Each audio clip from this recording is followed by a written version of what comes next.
Happy Boxing Day, or as the Christian Church would have it, St. Stephen's Day.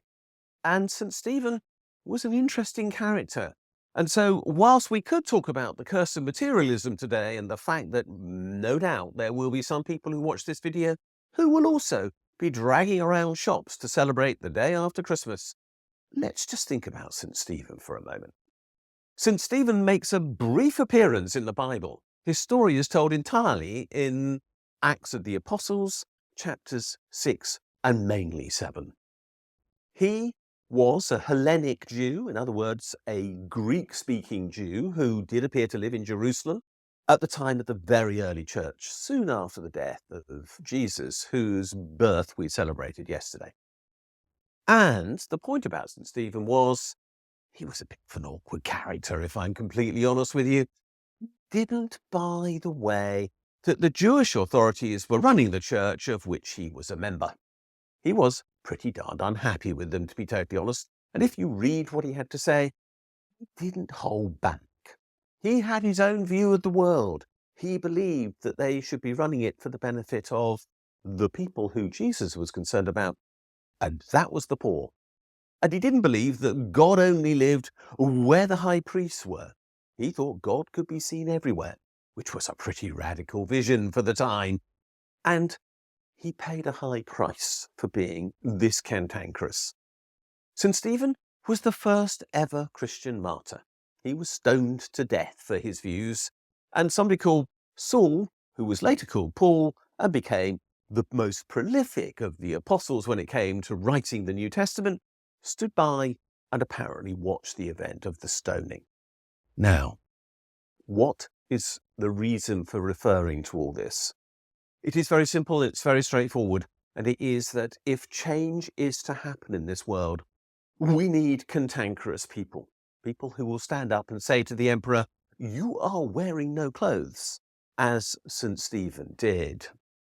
We need people who have a vision of change, as he had. We need people who will hold their convictions, whatever the situation, as he did. And I think that in that sense, the reason why Stephen's Day is straight after Christmas Day is partly to draw a contrast, and even a comparison between the two. The contrast, of course, being that Stephen was meant to be very much a human being with all the normal flaws that we all have. And of course, by then, Christianity was claiming that Jesus was divine. Take it or leave it. I'm not telling you which to do. But Stephen also died for his convictions. And the point that I made yesterday when talking about Jesus is that he died for his economic convictions. And I'm not suggesting that anyone should ever die for their convictions, because I sincerely hope that will always be unnecessary. But we do need people who will live with the discomfort that being outside the mainstream brings. Because it is uncomfortable to be a critic. It is difficult to see your career blocked by those who don't want to hear what you have to say. It is difficult to know that most of the world disagrees with you and would rather not hear until the moment when they realise that you were right all along. Stephen never got to that point. He died before that opportunity arose, and as I'm saying, I hope that is not the case for today's critics. But my point is, we definitely need them. All change is dependent upon the existence of awkward people. Stephen was an awkward man, a man who would stand up and say, "I don't agree with you, however much you wish to persecute me." And if we are to have a better world, then we need some more awkward people. Thanks for watching this video.